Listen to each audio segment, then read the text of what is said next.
कमरे के बोझिल वातावरण से बचने के लिए पलक कॉफ़ी बनाने की गरज से रसोई में चली आई।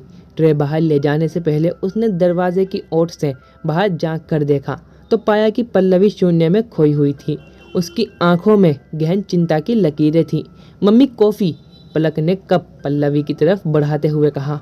ओह, तंद्रा भंग हुई पल्लवी की। उसने धीरे से कप थामा और टेबल पर रखते हुए पलक से बोली, यह कैसा फैसला है पलक? तुम कैसे एक अनजान लड़के के साथ अकेली उसके फ्लैट में रह सकती हो? अनजान नहीं मम्मी, हम पिछले 8 महीनों से एक दूसरे को जानते हैं। यहाँ उसके पापा की फैक्ट्री की एक ब्रांच है, आयुष वही संभालता है। मेरी सहेली निशा के जन्मदिन की पार्टी में मेरी उससे मुलाकात हुई थी। ये फ्लैट भी उसका है। पेपर्स खत्म होने के बाद मैं यहाँ आकर रहने लगी हूँ। मम्मी, मैं यही जॉब भी करना चाहती हूँ। उसके प्यार ने मुझे हिम्मत दी है, तभी कल रात में आप लोगों को फ़ोन करने की हिम्मत जुटा सकी। पलक, बस अब बहुत हो गया। जानती हो ना उदित को, तुम्हारा यह फैसला उन्हें कभी मंजूर नहीं होगा। जब से घर में इस बात का पता चला है तब से एकदम घोंटू सन्नाटा पसरा हुआ है वहाँ।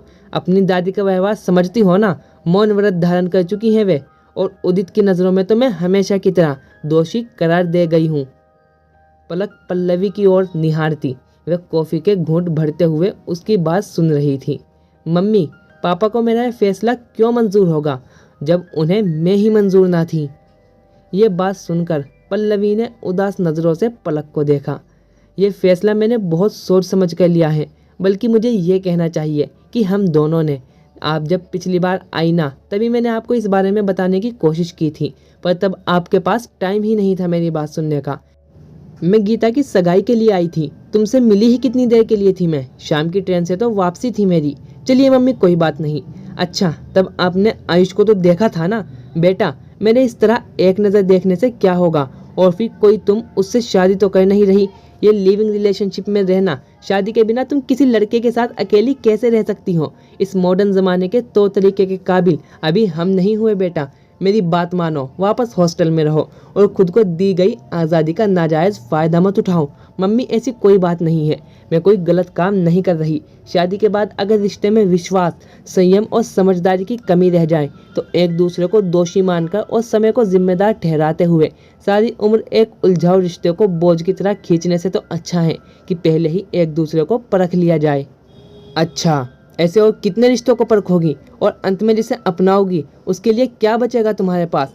दिल, दिमाग और शरीर सभी से तो रिक्त हो चुकी होगी। उसकी बात सुनकर पल्लवी कुछ उत्तेजित सी हो उठी थी। मम्मी, अपने जीवन साथी के चुनाव के लिए कोई लाइन लगाने की ज़रूरत नहीं है मुझे। अगर आयुष के साथ लिविंग में रहने का फैसला किया है तो बहुत सोच कर। उसने भी तो अपने मम्मी पापा को मनाया है इसके लिए। और जहाँ तक शारीरिक संबंध की बात है तो भविष्य में अगर कोई पुरुष मुझे सिर्फ कुंवारेपन की खोखली पहचान के आधार पर अपनाने या छोड़ने का फैसला करता है तो ऐसे इंसान से शादी करने में मुझे कोई दिलचस्पी नहीं है। पलक, लड़कियों के लिए ज़माना कभी नहीं बदलता, तुम समझती क्यों नहीं? सॉरी मम्मी, पलक पल्लवी की बात को बीच में काटती हुई बोली। अगर आपने मुझे पढ़ाया लिखाया है, सही गलत को परखने की समझ बख्शी है, तो मुझे अपनी ज़िंदगी को संवारने की जिम्मेदारी उठाने का मौका भी दीजिए। आप जानती हैं ना कि यहाँ से वापस घर पहुँचते ही पापा मेरी शादी करने का विचार रखे हुए हैं, और वे भी एक ऐसे शख्स से जिसे मैं ना जानती होंगी और ना ही मुझे उससे जानने का मौका दिया जाएगा। मम्मी, मैं आपकी तरह घुट घुट कर नहीं जीना चाहती हूँ। मैं जीना चाहती हूँ हंसी खुशी और आज़ादी के साथ। आंखें भर गई पल्लवी की, शब्द जैसे गले में अटक रह गए। ठीक है पलक, अब जब यही तुम्हारा आखिरी फैसला है तो मेरी यहाँ कोई ज़रूरत नहीं, चलती हूँ। पल्लवी इतना कहकर उठ खड़ी हुई। एक झटके में पलक पल्लवी के गले लग गई। आंसू उसकी आंखों से भी बह चले थे। मम्मी प्लीज़ ऐसे मत जाओ, पलक ने पल्लवी को जकड़ लिया। वक्त भी इस मर्म स्पर्शी लम्हे का गवाह बन गया। मम्मी, बस एक बार आयुष से मिल लो, आपको मेरी पसंद पर पछतावा नहीं होगा। तो बेटा, अगर ऐसी बात है तो दोनों सीधे शादी का निर्णय क्यों नहीं ले रहे हो? पल्लवी पलक के आंसू पोंछते हुए बोली। इसलिए मम्मी, क्योंकि कुछ वक्त और हम एक दूसरे को बेहतर तरीके से जान सकें, पहचान सकें और बेहतर समझ सकें। एक दूसरे को कैसे वक्त देना है, पसंद नापसंद जाननी है, विचारों का तालमेल बिठाना है। आपसी संयोजन के साथ जिंदगी को जीना है मुझे। क्या अपनी ही जिंदगी के इस महत्वपूर्ण फैसले को करने का कोई अधिकार नहीं है मुझे? रुक गई थी पल्लवी। आखिर पलक बेटी थी उसकी, सदा पलक ने उसका मान रखा था। तो कैसे आज वे उसके मन की एक बात नहीं मान सकती थी।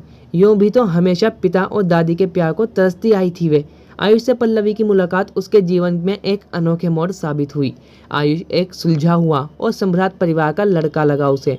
उसके माता पिता के विषय में पूछा उसने तो आयुष ने उनके बारे में बताया और साथ ही अपने मोबाइल पर उनकी तस्वीर भी दिखाई।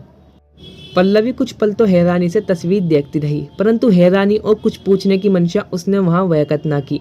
पलक के साथ आयुष भी उसे स्टेशन तक छोड़ने आया था। पल्लवी ने आयुष से उसकी मम्मी का मोबाइल नंबर ले लिया था। अब जब ट्रेन चली तो पल्लवी का दिल और दिमाग भी पीछे छूटते हुए दृश्यों की भांति अतीत में विचरने लगा। आयुष समीर का बेटा था। समीर पल्लवी का पड़ोसी, उसका अच्छा दोस्त। पल्लवी के घर से सटा हुआ दूजा घर था उसका। पल्लवी के भाई का दोस्त तो था ही वे, पर पल्लवी की पढ़ाई का मददगार बना तो उन दोनों की दोस्ती भी बढ़ गई। बाद में तो समीर पल्लवी को पल्लो कहकर चिढ़ाने भी लगा था। पल्लवी की शादी में काफ़ी बढ़ चढ़कर कार्य करवाए थे उसने। शायद पल्लवी की शादी उन परिस्थितियों के हिसाब से सही वक्त पर हो गई थी, क्योंकि समीर ने जो फैसला अलका के साथ मिलकर लिया था उसके बाद तो यो भी पल्लवी के घर वाले समीर और उसकी पत्नी अलका से उसकी दोस्ती रहने ना देते। अलका पल्लवी की कॉलेज की साथी थी और अक्सर पल्लवी के साथ पढ़ने के लिए उसके घर आया करती थी। तब कैसे समीर के चक्कर पल्लवी के घर कुछ ज़्यादा ही बढ़ गए थे। ये सोचकर आज भी एक मुस्कान पल्लवी के होठों पर खेल गई। समीर ने आखिरकार अलका के दिल में अपने लिए प्रेम जागृत करवा ही लिया था, पर अपने घरेलू हालात के कारण वे उससे खुलकर प्रेम का इजहार करने में असमर्थ थी। एक दिन समीर ने उससे खूब जोर देकर सब जान ही लिया। अलका के पिता 3 बहनों में सबसे बड़ी अलका को जल्द से जल्द शादी के बंधन में बांधकर अपने हिसाब से एक बोझ से मुक्त होना चाहते थे, पर अलका और पढ़ना चाहती थी। अपने पैरों पर खड़ी होकर अपने घर की आर्थिक स्थिति बदलना चाहती थी। ये जानने के बाद समीर शांत हुआ और अपने घर की विचारधारा को भी सोचने लगा। उसके पिता के लिए चाहे वह बोझ नहीं था, लेकिन खूंटे से बने जानवर के समान तो था, जिसकी भावनाओं को समझना कम से कम समीर के पिता के बस की बात तो ना थी। तब समीर और अलका के साथ रहने का निर्णय किया था। हालांकि अलका अपनी बहनों के भविष्य के लिए मार्गदर्शन देना चाहती थी। अपनी माँ जो सदा रसोई की दहलीज के अंदर ही रही को नई दुनिया दिखाना चाहती थी, परंतु उसके पिता ने तो इन सब भावनाओं से परे उसे घर से निकालने का ही फरमान सुना दिया और साथ ही घर वाले अब उसके लिए जिंदा नहीं रहे, मर चुके हैं उसके लिए, ये चेतावनी भी उसे दे डाली। उधर समीर के घर भी उसकी शादी की बात उठ रही थी। समीर हर रिश्ते को सिरे से नकार रहा था, क्योंकि वह अलका से प्रेम करता था। काफ़ी कोशिशों के साथ उसने ये बात अपने पिता को बताई भी थी, पर हमारी बिरादरी में ऐसा नहीं होता है। और ये क्या प्यार व्यार की रट लगा रखी है, दुकान संभालो और जो लड़की हम चुने उसी से शादी करके घर बनाओ। ऐसे महान विचार समीर के पिता पालते थे, जिससे समीर को अपना ही घर जेल के समान प्रतीत होता था। उसके दिमाग की नसें फटने को होती थी। उस घर में जीवन में कुछ कर दिखाने की इच्छा उसके वजूद में ही दम तोड़ देती। अगर उसने घर ना छोड़ा होता। अलका के साथ ने उसे मजबूती दी। मन बेशक दोनों के थोड़े अस्थिर थे, परंतु अब दोनों ही अपनी अपनी मंजिल को पाने के लिए एक साथ एक राह पर कदम बढ़ा चुके थे। वक्त ऐसा था कि कहीं एक छोटा सा मकान भी सिर छिपाने को मिलना मुश्किल हो गया था, पर दोनों के ही पक्के इरादे उनके हौसलों को डगमगा ना सके। दिन रात एक कर दिया था दोनों ने अपने जीवन को सही दिशा देने में। अब दोनों अच्छी जगह नौकरियों पर लग गए थे। फिर दोनों ने कोर्ट मैरिज कर ली थी। जिंदगी सुचारू रूप से चलने लगी। अलका खतों के जरिए पल्लवी के संपर्क में थी। अलका ने माँ से हुई छिपी मुलाकातों के सहारे घर और बहनों की यथासंभव मदद की। उसके पिता से ये बात कब तक छिपी रहती। हर जिम्मेदारी में बेटी को बराबर का साथ देता देख कर उनका भी दिल पसीज गया, और उधर बेटे को जीवन की ऊंचाइयां छूते देखकर समीर के पिता भी बेचैन हो उठे और एक दिन उसके घर जाकर दोनों को अपने घर चलने के लिए कहा। अब अलका समीर के घर में उसकी पत्नी और सास ससुर की यशायोग्य बहू का दर्जा पा चुकी थी। जल्द ही समीर और अलका को पुत्र रतन की प्राप्ति हुई। समीर ने अब अपनी मेहनत के बल पर बच्चों के गारमेंट्स की फैक्ट्री खोल ली थी। अलका के जिस पत्र में समीर के जन्म की सूचना थी, उसी समय पल्लवी भी गर्भवती थी। उसका पति उदित एक मामूली सोच वाला आदमी था। पत्नी को दोयम दर्जे का इंसान समझने की मंशा रखता था। पलक के जन्म के पश्चात तो उसे जैसे पल्लवी में अपने ऑफिस का कोई कर्मचारी नजर आता था, जिससे वह केवल अपने स्वार्थ हेतु बात करना पसंद करता था, क्योंकि उसकी माँ के हिसाब से तो आज भी बेटी के जन्म देना एक दोष था और इसकी दोषी केवल स्त्री ही होती है। और उदित इस सोच का पूरे दिल से अनुसरण करता था। पलक को कभी दिल से अपनाया नहीं गया। पलक से पहले भी जब पल्लवी 3 बार गर्भवती हुई थी तो उदित और सासू माँ ने गर्भ में लड़की का पता चलवाकर कभी झूठे प्यार से तो कभी जोर जबरदस्ती से उसका गर्भवात करवा दिया था। 2 बार तो डॉक्टर को उसके सीढ़ियों से फिसलने की झूठी कहानी सुनाई गई। अब की बार जब पलक के साथ पल्लवी गर्भवती हुई तो पल्लवी ने बहुत समझदारी से अपनी डॉक्टर को विश्वास में ले लिया था। बहाना तो पलक की बारी भी पल्लवी की कमजोरी का बनाया गया था ताकि गर्भ गिरवाया जा सके, लेकिन डॉक्टर ने न सिर्फ गर्भपात से इनकार कर दिया बल्कि धोखे से गर्भपात करवाने के कारण उदित और उसकी मां को जेल की हवा भी खानी पड़ सकती है। ये चेतावनी भी कठोर तरीके से उन लोगों को दे डाली और साथ ही ये भी अच्छी तरह समझा दिया कि पल्लवी का शरीर अब आगे और गर्भ धारण योग्य नहीं है। इससे पल्लवी की जान को खतरा हो सकता है। इस घटना के बाद पति और सास को पल्लवी और पलक फूटी आंख नहीं सुहाते थे।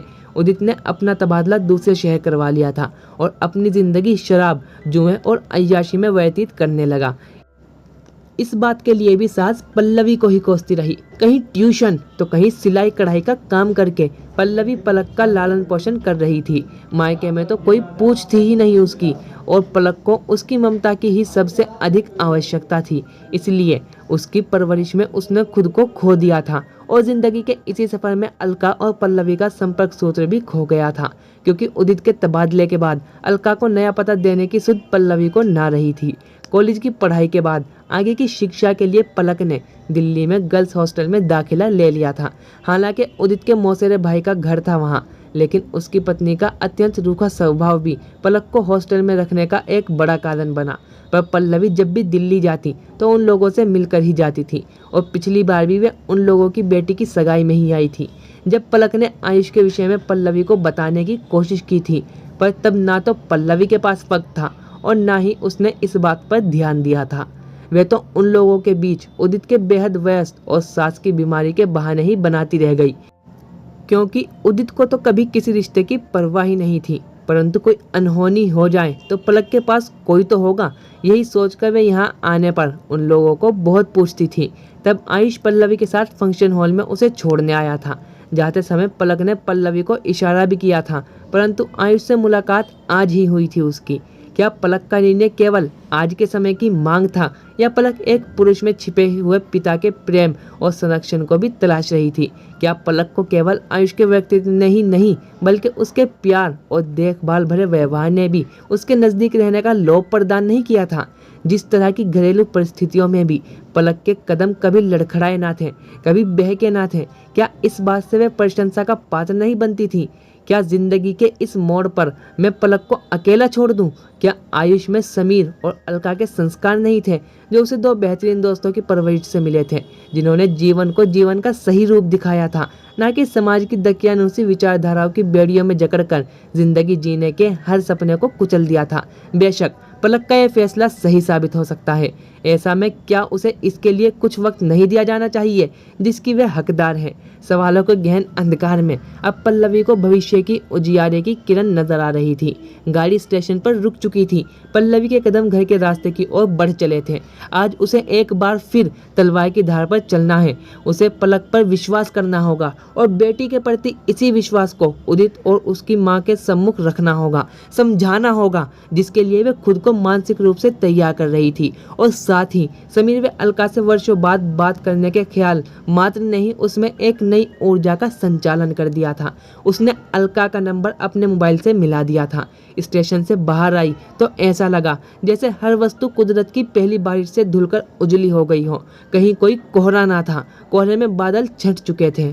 तभी उधर से अलका की आवाज आई। पल्लवी का दिल जोरों से धड़क उठा। हेलो, कौन?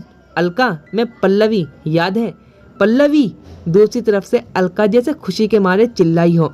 अलका के मुख से अपना नाम सुनते ही पल्लवी की आंखों में चमक और चेहरे पर संतुष्टि का तेज लहराने लगा था। तो दोस्तों, आपको वीडियो कैसी लगी कमेंट सेक्शन में जरूर लिखिए और ऐसी और वीडियोस के लिए हमारे चैनल को लाइक, शेयर और सब्सक्राइब करना ना भूलें। मिलते हैं नेक्स्ट वीडियो में। Thank you for watching.